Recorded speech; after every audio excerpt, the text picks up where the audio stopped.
Glória a Deus. São Mateus, capítulo de número 5. Oh, glória.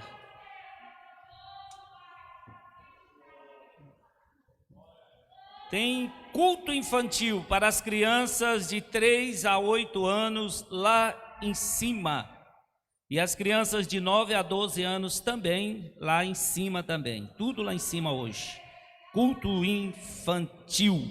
Glória a Jesus. Enquanto a gente cultua aqui, eles cultuam lá. São Mateus, capítulo 5. Glória a Deus.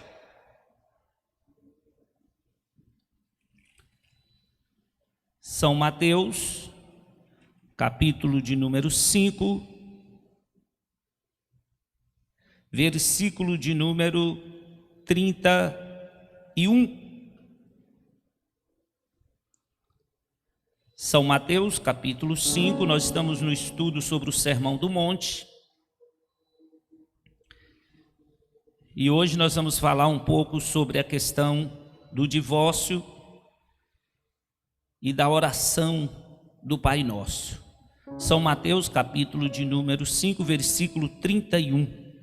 Também foi dito: qualquer que deixar a sua mulher, que lhe dê carta de desquite, ou porém vos digo que qualquer que repudiar a sua mulher, a não ser por prostituição, faz com que ela cometa adultério, e qualquer que casar com a repudiada, comete adultério.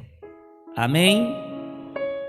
Vamos ver no capítulo 19, um pouco mais para frente. Jesus fala também sobre esse assunto. Capítulo 19,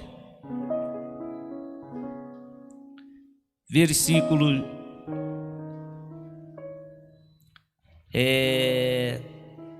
3, a partir do 3. Então chegaram aos pés dele os fariseus, dizendo-lhe: é lícito aos homens repudiar sua mulher por causa de qualquer motivo? Ele, porém, respondendo, disse-lhes: não tendes lido que no princípio o Criador fez macho e fêmea? E disse: portanto deixará o homem pai e mãe, e unirá a sua mulher, e serão dois, uma só carne. Assim não mais dois, mas uma só carne. Portanto, o que Deus ajuntou, não separa o homem. Fecha teus olhos. Diga comigo: Espírito Santo.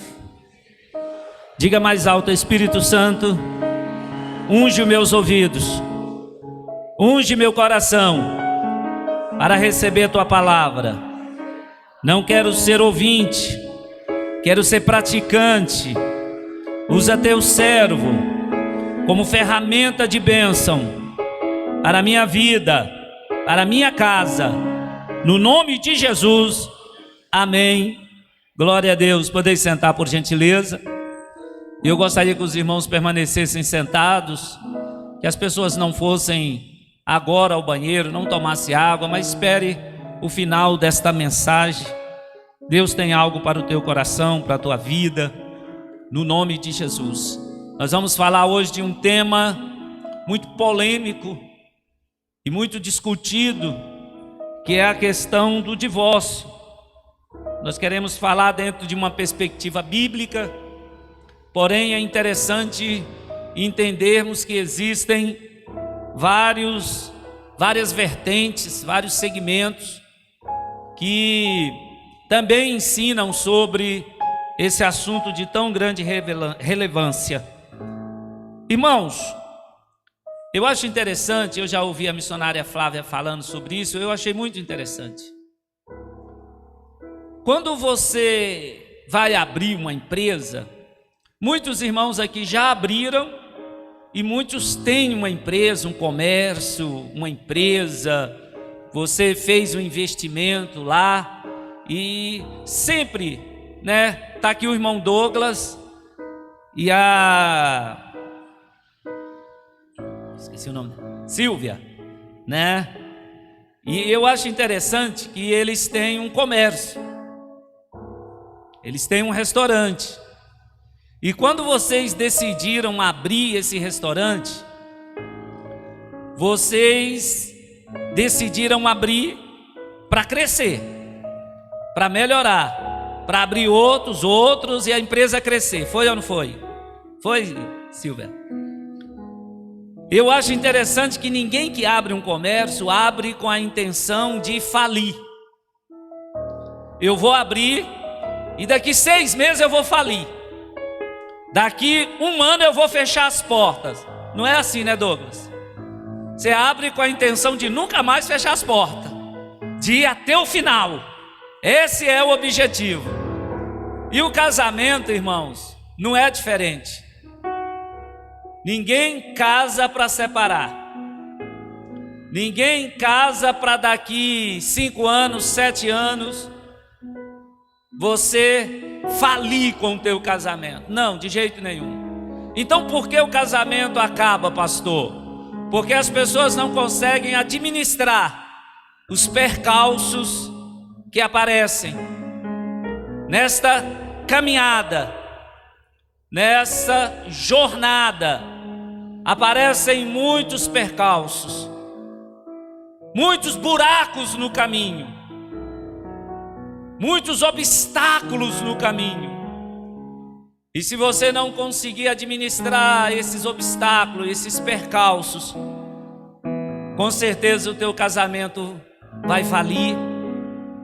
Mas esse não é o propósito de Deus, de jeito nenhum. Eu disse que existem algumas vertentes, e existe uma vertente liberalista, uma vertente liberal, que ensina que casamento é algo banalizado. Para eles o casamento não tem valor. E a gente fica muito preocupado porque o escritor aos Hebreus disse que sagrado seja o matrimônio um leito sem mácula, e honroso e sagrado. Mas algumas vertentes acreditam de que o casamento é uma instituição humana e ela pode ser próspera e pode falir. E existem outros que a gente tem que tomar muito cuidado, esses livros de autoajuda, irmãos, esse negócio de pensamento positivo, esse negócio de chama que vem, né? Eu tive a oportunidade de fazer alguns cursos de coach. Cheguei a fazer o Master Coach, que é um dos mais nível dessa questão do coach. Mas esse negócio tudo é muito preocupante. E você precisa administrar essas questões de autoajuda, porque às vezes elas vão contra o que é espiritual. E muito desses ensinamentos de autoajuda, de coach, eles orientam que você merece ser feliz, né? E as pessoas chegam a certa idade e ele pensa o seguinte: eu mereço ser feliz, eu mereço uma esposa nova, eu mereço uma vida nova, eu mereço um casamento novo, eu mereço alguém com uma idade menor do que a que eu tenho, eu preciso ser feliz. Mas que felicidade é essa, irmãos, que destrói a vida do outro? Que felicidade é essa que destrói a vida dos teus filhos? Que felicidade é essa que acaba, destrói, humilha as outras pessoas que estão à sua volta? Porque o divórcio é uma guerra em que não tem vencedor. O divórcio é uma guerra que maltrata todo mundo, que machuca todo mundo, que fere todo mundo. E todos que saem de um divórcio saem traumatizados. E é por isso que nós devemos entender que esse liberalismo, que você tem o direito, que Deus quer a sua felicidade, a que preço?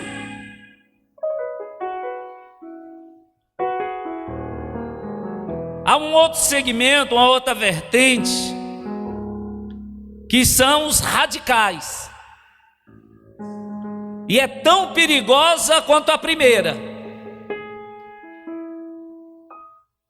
E às vezes nós precisamos entender que dentro da perspectiva bíblica existem algumas exceções que precisam ser trabalhadas. E quando você é radical,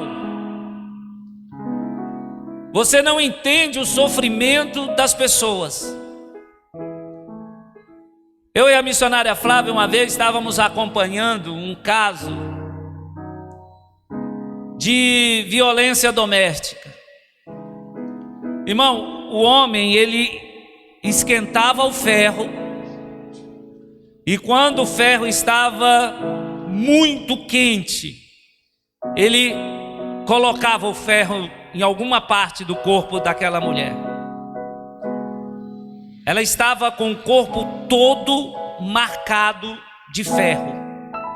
E depois ele pegava um chicote de fio elétrico e ele batia, ele dilacerava aquela mulher. E quando nós começamos a estar mais próximo e atendendo aquela mulher e tentando ajudá-la, a gente entendeu que ela vinha de um ensinamento de que nunca poderia sequer levantar a voz para o marido, sequer ir a uma delegacia e fazer lá um procedimento em que aquele homem fosse procurado pela polícia. E ela vinha dentro de um conceito espiritual que ela tinha que aguentar, que ela tinha que sofrer, e aquilo ali foi o que Deus preparou para ela. E nós tivemos que ensinar que aquilo não foi o que Deus preparou para ela, que a vida dela tinha valor, que ela era uma pessoa de valor, totalmente destruída, irmãos, sem autoestima nenhuma, não acreditava mais nela, estava destruída. Aquela pessoa conseguiu sugar, subtrair tudo que aquela mulher tinha de bom, deixou ela desacreditada. Ela não acreditava em si mesma, ela se achava horrível. Aquela mulher estava próximo a um suicídio. Mas graças a Deus, Deus levantou a minha pessoa, a pessoa da missionária, e a gente entrou na guerra e algo de extraordinário aconteceu na vida daquela mulher. O radicalismo também é tão perigoso quanto o liberalismo. Mas nós queremos falar em uma perspectiva bíblica sobre a questão do divórcio. E a primeira perspectiva, ela está no texto em que nós lemos, capítulo de número 5, versículo de número 32, em que a Bíblia deixa bem claro, e Jesus, ele fortalece, ele vem endossar esta mensagem do capítulo 5 no capítulo 19, falando a mesma coisa, sendo redundante até mesmo. Jesus fala que há uma exceção para o divórcio, quando há infidelidade conjugal. Então aquela pessoa, ela tem o direito de reconstruir a sua vida, de se separar e de reconstruir a sua vida. E a Bíblia vai dizer também em uma outra perspectiva, e essa a gente tem que tomar muito cuidado, porque Paulo estava falando à igreja de Coríntios no capítulo 7, em 1 Coríntios, no capítulo 7, versículo 13 e versículo 15. E ele está tratando de algumas mulheres que eram abandonadas naquela época, naquela igreja. E era costume dos homens deixá-las e abandoná-las. E eu acho interessante, quando eu estive lá em Moçambique, irmãos, Moçambique ainda é um país de religião muçulmana, machista, patriarcal, aonde as mulheres não têm valor nenhum.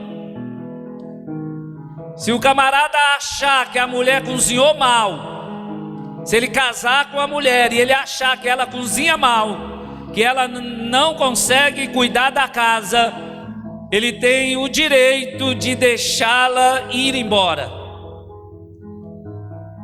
E eles chamam lá de colocá-la no vento, de soltá-la no vento. E você vê muitas mulheres nas ruas, sentadas no chão, no pó, nas estradas, porque foram abandonadas, repudiadas. E quando Paulo fala à igreja de Coríntios, ele fala dentro dessa perspectiva, que não é bem o que nós vivemos nos dias atuais, mas porém que abre aí uma exceção de quando a pessoa é abandonada. E existem muitos casos assim. Esses dias, tratando aqui na igreja de uma pessoa que a gente conhece desde muito pequenininha, há mais de 24 anos atrás, casou, teve uma filha ou um filho, não me lembro direito. O marido simplesmente foi embora. E já fazem alguns meses que não manda mensagem, não liga, sumiu. E eu acho interessante que dentro desta mesma semana, eu e a missionária Flávia fomos fazer uma visita. E quando chegamos lá, a pessoa está vivendo o mesmo problema. Quase um ano que o marido foi embora, não deixou nada, não manda mensagem, não manda nada, sumiu. E talvez nem volte mais, nunca mais. É uma exceção para a pessoa reconstruir a sua vida sentimental, sua vida conjugal. E a terceira e última exceção está lá em Romanos capítulo 7, versículo 2 e 3. Essa última exceção é quando morre um dos cônjuges. Quando o homem morre, a mulher está livre para se casar novamente e reconstruir a sua vida. Isso quando não faz aquela oração de feiticeiro, né, irmãos? Porque tem oração que é oração de feiticeiro. Senhor, mata esse homem. Senhor, que ele seja atropelado. Senhor, que ele caia do prédio. Senhor, que um caminhão passe por cima, né? Eu preciso de reconstruir a minha família, eu preciso de reconstruir a minha vida. Esse tipo de oração, irmãos, é pior do que o divórcio, né? Se você estiver orando para o teu marido morrer, pare de orar, porque é oração de macumbeiro. Se você estiver orando, minha irmã, para o teu marido morrer, para hoje. Meu irmão, se você estiver orando para a tua mulher morrer e você casar de novo, para, porque você que pode morrer, e Deus pode olhar para o coração dela e observar, e você cair, porque a Bíblia fala que existem aqueles que caem na própria cova que abriu, né? Então você pode cair na própria oração.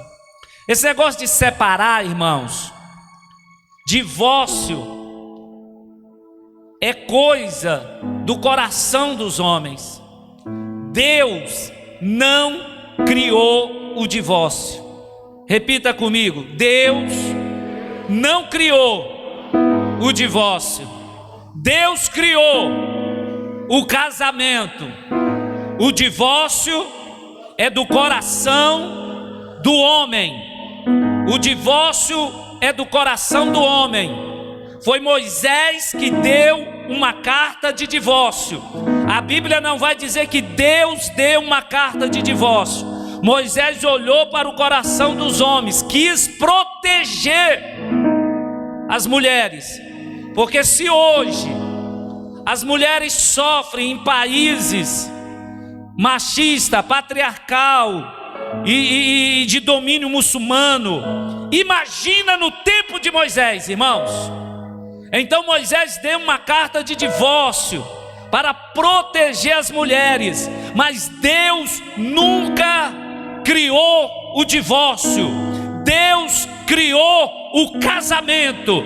Deus criou a união.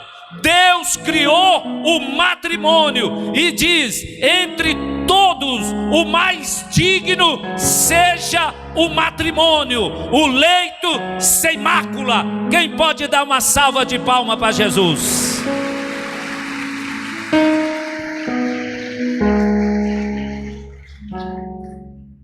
Eu acho interessante, eu estava estudando sobre esse assunto e eu vi uma frase,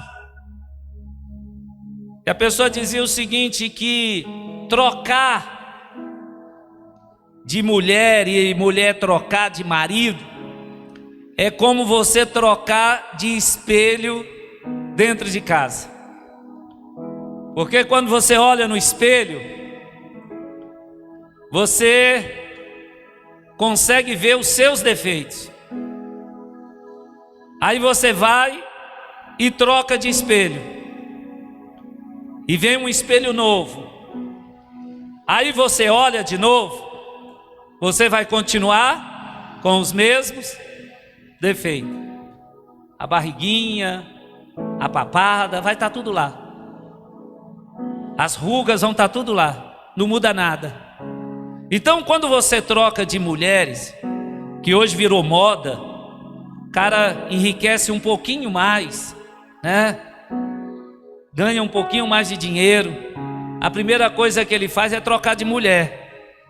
Ele quer uma mulher mais nova. É como trocar de espelho, meu irmão. Os defeitos continuam. O espelho é novo, mas o defeito é antigo. Aí você vai trocando. Você sabia que 70% das pessoas que se separam se arrependem? 70%, um número muito alto das pessoas que se separam se arrependem. Sabe por quê? Porque ela vai entender que os problemas continuam do mesmo jeito. Mudou de pessoa, mas o problema, irmão, porque o problema é você. Você é o problema. Você pode mudar de mulher umas 50 vezes, não vai dar certo, sempre vai ter dificuldade, porque o problema é você. Você precisa mudar. Você precisa se esforçar. Você precisa ser um marido melhor, uma esposa melhor. Não adianta mudar de espelho. Divórcio é uma guerra que todos perdem. Divórcio é apostatar do amor. É abandonar alguém que você amou, desejou, cuidou. Divórcio é apostatar do amor. É abandonar alguém que você subiu no altar com ela, com ele. Isso é divórcio. É apostatar. Assim como muitos apostatam-se da fé, outros apostatam-se do amor, viram as costas e caem em um grande abismo, porque percebem que os problemas continuam do mesmo jeito. Não mudou nada. E eu acho interessante é que o objetivo é essa questão dessa geração de hoje. Há um número muito alto de divórcio nos nossos dias atuais. Alguns anos atrás eram bem menor. Mas eu percebo uma dificuldade dessa geração de hoje. Eu quero até virar aqui para os jovens e adolescentes. O problema dessa geração de hoje é que quando eles estão namorando, eles só conseguem ver qualidade. Irmão? Parece que a mente não abre. E eles ficam dentro daquela caixa, só conseguem ver qualidade. Ele é tremendo, ele é maravilhoso, ele é bonzinho, ele é legal. E ela fala, ela é 10, ela é top, ela é tremenda, ela é boazinha, ela é legal, ela me ama. Só consegue ver qualidade, aí casam. E depois que casa, começa a ver os defeitos. Deixa eu deixar um conselho para vocês. Aproveita o namoro para ver defeitos e qualidades. É no namoro que você vai ver, será que esse camarada vai ser um bom esposo mesmo? Será que ele vai continuar me amando, cuidando, zelando? Será que esse carinho vai continuar? E o homem do mesmo jeito. Será que essa dedicação toda aí vai continuar? Aproveita o namoro, o noivado, para observar. Porque depois de casado, aí já é tarde demais. Agora é para a vida toda. Porque Jesus, ele mesmo disse: deixará o homem a sua casa e unirá a sua mulher. Eu acho isso muito interessante, porque Jesus não manda a mulher deixar a casa. Jesus manda o homem deixar a casa, né? Tem marido que tem ciúmes da mulher com a mãe, da relação da filha com a mãe. Às vezes é uma relação saudável, uma relação boa, mas a Bíblia manda o homem, deixa o varão a casa e une a sua mulher. Porque homem, irmão, homem é folgado. E eu falo porque eu sou. Se deixar, ele fica nas duas casas. Homem é terrível, homem é folgado, né? Ele come o macarrão da mulher, chega em casa e manda a mulher fritar um bife. Então, isso cria conflito. Isso cria dificuldades entre a mulher e a sogra, a mãe do rapaz. Então, para que não haja conflito, não haja dificuldade, deixa a casa dos teus pais e agora você passa a ser cabeça, passa a ser líder, passa a ter uma casa sua. Responsabilidades. E ambos serão uma só. E ambos serão uma só carne. E o que ajuntou Deus não separa o homem. Deus criou o casamento. Deus criou a união. Divórcio é coisa do coração dos homens. Deus não aprova o divórcio. Deus não aprova o divórcio. Deus é o criador do casamento. E você que está casado, continue casado. Vai até o fim. Glória a Deus. Louvado seja o nome do Senhor Jesus. E você que estava pensando em trocar de espelho, não troca não, porque não vai mudar nada. Aleluia. Troca de vida, troca de comportamento, troca de atitude, troca de forma de tratamento. Trate a tua mulher com mais dignidade, com mais amor. Para de destruir a pessoa que Deus colocou do teu lado. Levanta essa pessoa, faça essa pessoa se amar, faça essa pessoa amar você, faça essa pessoa se sentir bem ao teu lado, e assim seja feliz, tenha um casamento feliz. Oh glória! Quem pode dar uma salva de palmas para Jesus?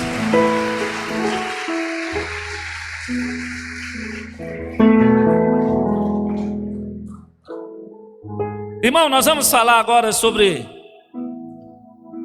o segundo ponto. Só faltam 15 minutos.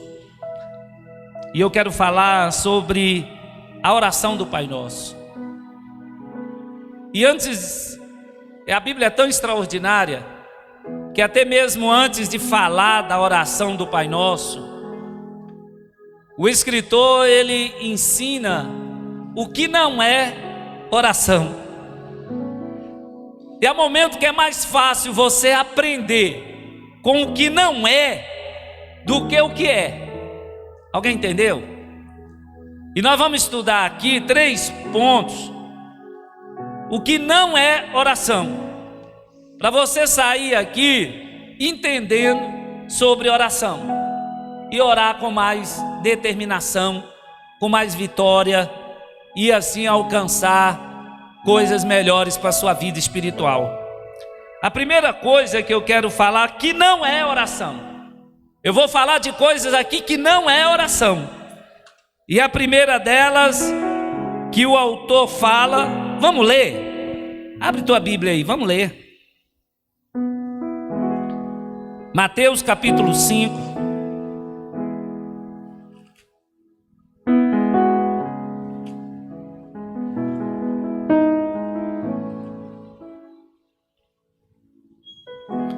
Glória a Jesus.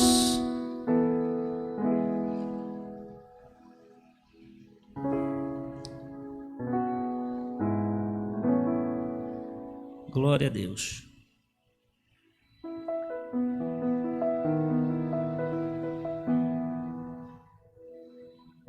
Começa.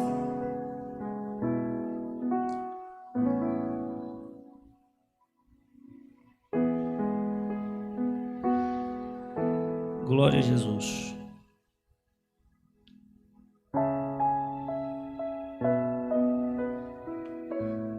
Cinco 19, 6:9. Isso. No versículo de número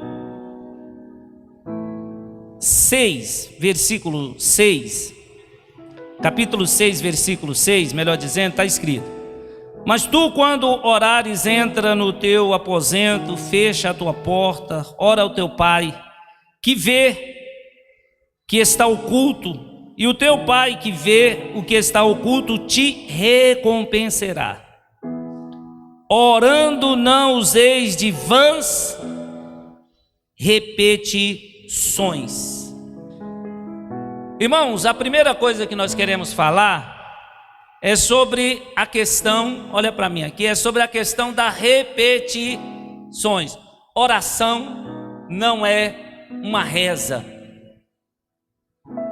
Na perspectiva da reza, quanto mais você ora, mais você tem poder. Se você orar o Pai Nosso 20 vezes, Ave Maria 20 vezes, e se o outro orar 30 vezes, o que orou 30 tem mais poder, porque ele rezou mais do que você. E isso não é oração. Oração é um diálogo. Oração não é um monólogo. Uma reza é um monólogo, aonde você sai citando aquela reza o tempo todo. E existem algumas pessoas que oram de forma como se estivesse numa reza, irmãos. Sai como uma metralhadora, pá, pá, pá, pá, e vai embora. Calma. Oração é um diálogo, não é um monólogo. A reza é um monólogo, que você repete a mesma coisa, e vai repetindo. Passam horas e horas repetindo a mesma oração. 20 vezes o Pai Nosso, 15 vezes Ave Maria, outra reza. E Jesus, ele levanta aqui dizendo para eles: olha, para de vãs repetições, porque oração não é um monólogo, oração é um diálogo. E há momento que você tem que parar para ouvir a voz de Deus. Pastor, e Deus fala? Fala. Como fala, irmãos? Quando você entende que a oração, ela é uma via de mão dupla, vai e vem. Você fala, Ele te ouve. E Ele fala e você também o ouve lá dentro do teu coração, da tua alma, do teu entendimento. Você consegue entender a voz do Senhor. Isso é um poder de oração. Isso é uma intensidade de oração. Esse tipo de oração que eu estou falando aqui, ela não é oração que você ora para o almoço. Senhor, abençoe esse almoço, santifique e abençoe quem fez, amém. Ou aquela oração que você faz quando você vai dormir, cansado. Senhor, muito obrigado por esse dia, me dá uma boa noite para toda a minha família, glória a Deus, amém. Não, irmão, eu estou falando de uma oração com intensidade. Uma oração que atravessa meia hora, 40 minutos, 50 minutos, 1h30, 2 horas. E você começa a entrar em um poder de oração, em uma intimidade de oração. E você começa a falar e ouvir, ouvir e falar, falar e ouvir, ouvir e falar com Deus. A gente tem que tomar cuidado, porque senão você se pega orando a mesma coisa todos os dias. Você se pega sendo repetitivo. Você se pega rezando e não orando. E esse não é o propósito de Deus. Esse não é o objetivo de Deus. Esse não é o objetivo da oração. Isso não é oração, de forma alguma. Isso não é oração. Isso aí é um mantra, né? Que eles repetem, até entrar numa nirvana ali, num espaço vazio, numa coisa de ocultismo. Não, irmão, isso não é oração. Oração é diferente disso. Oração é falar com Deus e ouvir a voz de Deus. Ouvir Deus falar com você. Quem entende isso, dá uma salva de palmas para Jesus.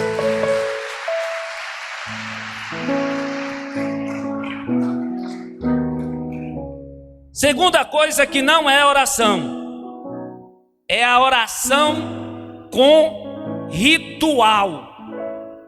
Irmão, e nós pentecostais temos que tomar muito cuidado com esse negócio de oração com rituais.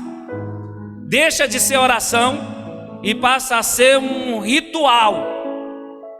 Tem gente que até hoje, irmão, toma água da oração em cima do rádio, da televisão.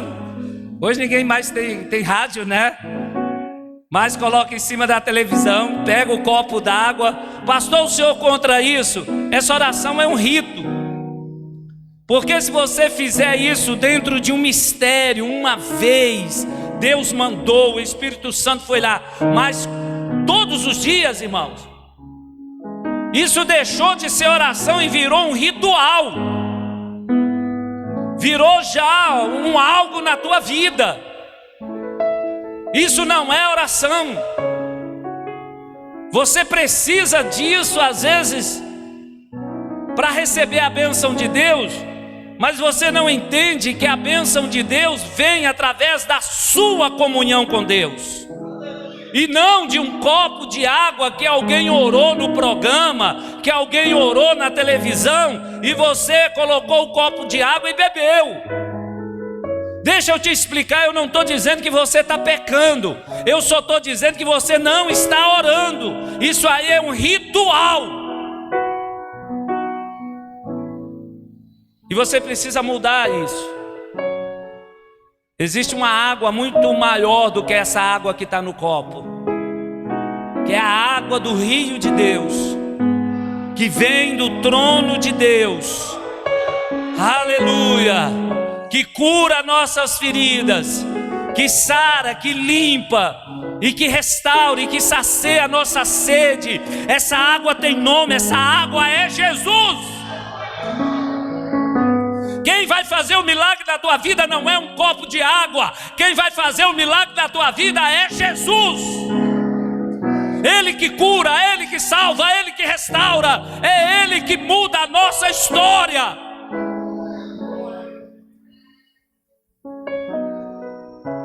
Às vezes a Bíblia fala da oração do fariseu e do publicano, que o fariseu subia no lugar mais alto para que todos pudessem ver, e começava a orar em alta voz, dizendo: Senhor, eu não sou como esses aí que pecam, que erram, que fazem. Não, eu sou melhor, eu sou bom, eu sou aquilo outro. Ô irmão, uma oração egocêntrica, em que você é o centro das atenções. Eu fico muito preocupado. Tem pessoas que na hora que vai orar procuram as palavras mais difíceis. Excelentíssimo Deus, Tu que estás acima, no sublime, e começa, irmãos, a Bíblia disse que o publicano nem sequer levantava os olhos, batia no peito e dizia: miserável que sou, pecador que sou. A oração serve para isso, para humilhar-se. E eu acho interessante que essa questão da palavra humilhação na Bíblia às vezes é interpretada errado. Jesus não manda você se humilhar para ninguém. Viu, irmão? Esse negócio, não, você tem que se humilhar para fulano de tal, porque não, a Bíblia diz se humilhar na presença do Senhor. Se humilhar nos pés de Deus. Aleluia. Esse publicano aqui, ele se humilhou. Ele disse: Senhor, Senhor, não tenho valor nenhum, sou um pecador. Mas isso, irmãos, é para Deus. Não sai por aí dizendo que você não tem valor, que você é um pecador. Não, você não tem que se humilhar para ninguém não, irmão. Você também não tem que ser altivo, soberbo também não, porque a soberba precede a queda. Mas você precisa entender: humilhai-vos debaixo das potentes mãos do Senhor.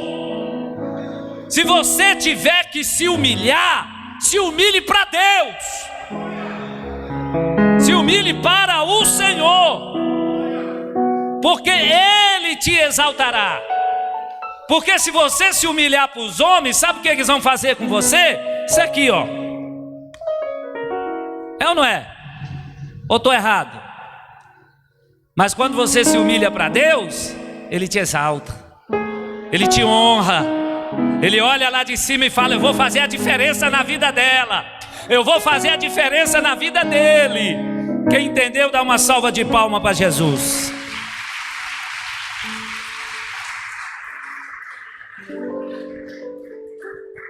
Você não precisa de palavras polidas, bonitas, para falar com Deus.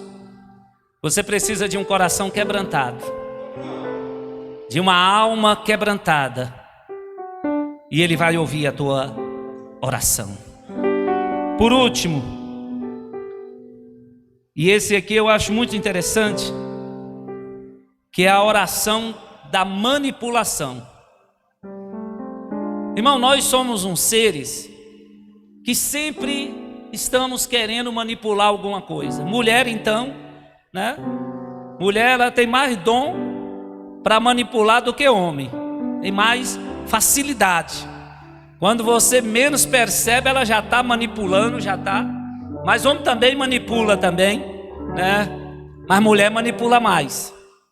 E nós temos que entender que a oração, ela não pode ser algo manipulado. Não existe barganha na oração. Eu vou orar muito e Deus vai me dar muito poder. Eu vou orar muito e Deus vai me dar muita bênção. Não existe barganha na oração. Esses dias eu estava falando aqui de uma oração que eu fiz no elevador. Quando cheguei embaixo eu recebi resposta. Há momentos que a gente ora 5, 10, 15 anos. E há momentos que nós recebemos resposta em questão de segundos. Porque Deus é um Deus de resposta. Deus é um Deus que não se deixa ser manipulado. De jeito nenhum. Ele é um Deus que está acima de todas as coisas. E há momento que nós queremos manipular Deus fazendo sabe o que, irmãos? Ore por mim. Para pensar. Você não pede alguém que nos seus olhos, no seu entendimento, aquela pessoa tem menos intimidade com Deus do que você. Você não pede aquela pessoa para orar por você. Não pede. A pessoa passa, você está na aflição, mas você não quer, não pede. Porque no seu entendimento, aquela pessoa tem menos intimidade que você. Aí você fala o seguinte, você pensa, a nossa mente é muito rápida. Aí você pensa o seguinte, por que eu vou pedir oração para ele? Se eu tenho mais poder aí entre aspas, do que ele, não é mesmo? Para pensar se você pede oração para pessoas assim, pede nada. Mas quando você vê alguém que fala mais língua do que você, que é poderoso, poderosa, glória, que sobe monte, desce monte, que está na consagração, no círculo de oração. Aí quando você vem passar, irmã, ora por mim, abençoada. Quando tu estiver lá no teu manto, coloca meu nome, o nome da minha família, dos meus filhos. Isso é manipulação, irmão. Porque a grande verdade é que quem conhece o tamanho da tua necessidade é você mesmo. E não é o mais fraco e nem o mais forte que vai conseguir chegar a Deus por você. A responsabilidade é sua. Você precisa descer na casa do oleiro. Você precisa se colocar na mão do oleiro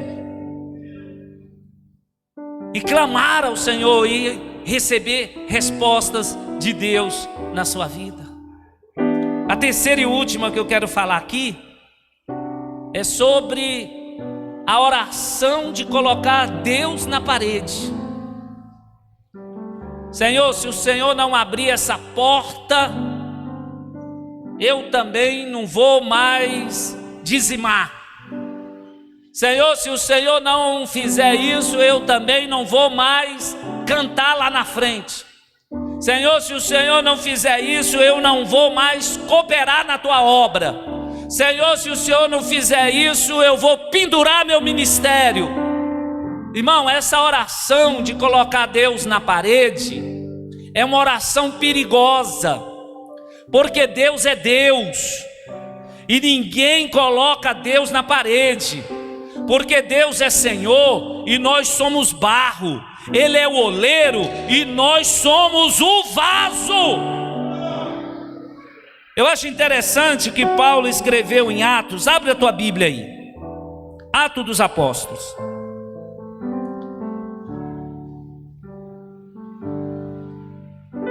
Atos dos Apóstolos, capítulo de número 17.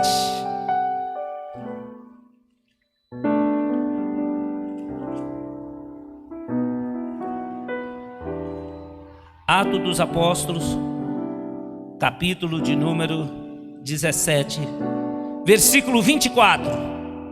Diz assim: o que Deus faz, o mundo e tudo que nele há, sendo Senhor do céu e da terra, não habita em templos feitos por mãos de homem, nem tampouco é servido por mãos de homem, como que se necessitasse de alguma coisa, pois Ele é o mesmo, e quem dá a todos a vida, a respiração e todas as coisas.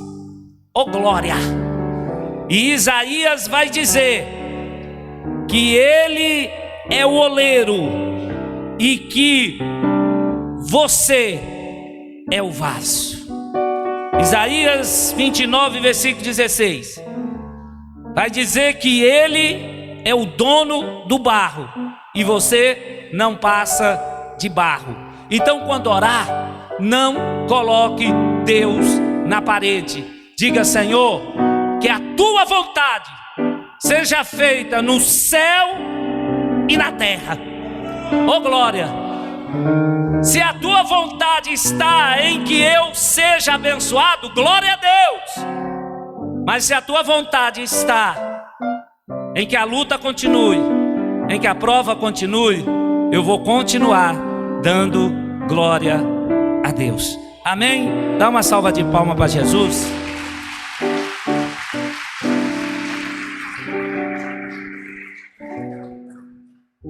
Irmão, na terça que vem vai ser o último dia do ensino sobre o Sermão do Monte. Eu ia terminar hoje, mas não deu.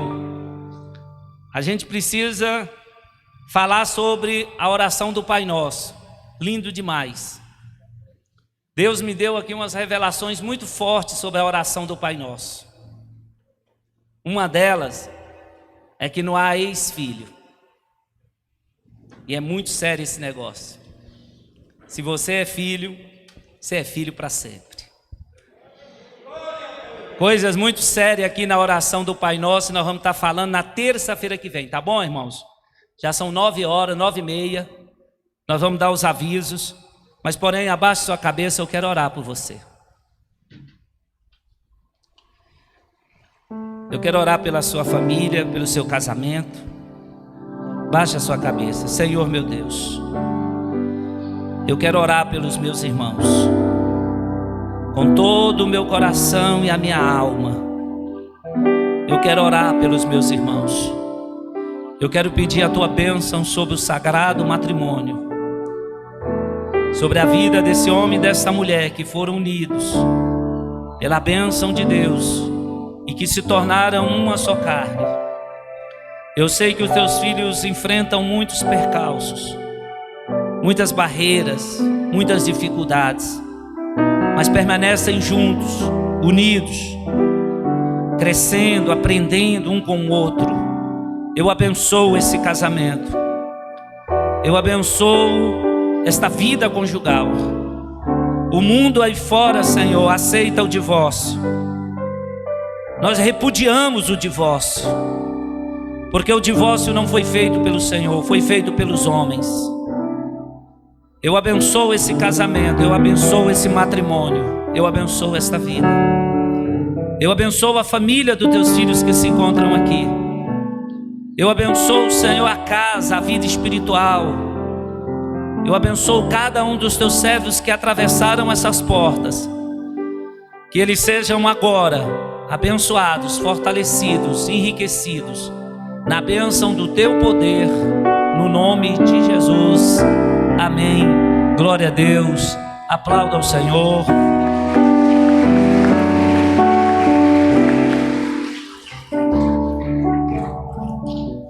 Meus irmãos, amanhã é quarta-feira.